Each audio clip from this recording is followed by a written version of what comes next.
Hi everyone, thanks for joining me on My Life on Hill. My name is Tracy. Please don't forget to subscribe. Today I'll be making this stovetop pizza, but on my indoor grill.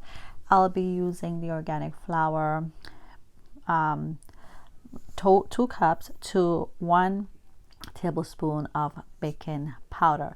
So I don't have self-rising flour, so to make that is basically 1 cup of flour to 1.5 tablespoon of baking powder and a little pinch of salt, which I didn't add the salt, and then I wanted another cup. You add another cup to make this paste. So you just kind of mix it around, and even though I kind of was starting to make my paste before I added some ingredients, go ahead and add it at this point. So a pinch of salt, a little bit of water, honey, and the 2 teaspoon of dry yeast, and put that in there as the second one. And this is the yeast I had, and I ended up making the paste. And just to show you the consistency of the paste, see how it looks like that, because you want to spread it. So the video that I follow is for a stovetop, but I use my indoor grill because my stovetop is not non-stick and I didn't want it to burn. So I used the marinara sauce, and these are the cheese again, and my husband had made breakfast with sausage and bacon, so I used that for the toppings.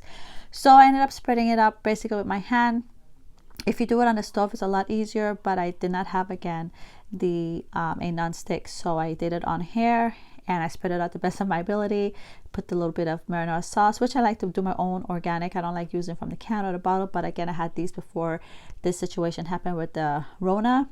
And in case you watch this video 10 years from now, you're wondering why this is, it's because we're going through the Rona, and these were ingredients I had in the house, so that's why I ended up making it. Normally I have organic sprinkled cheese, a lot more toppings, and I try to put more veggies on there anyways. I didn't have any greens, so I'm just showing you underneath how it looks.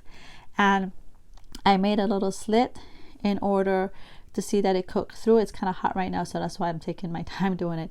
And this is what you basically get. It's good for when you don't have a lot of ingredients, you're at home, you don't know what else to cook for these kids, and be safe, be happy. And I know times are hard right now, especially if we have kids at home. So bye bye now.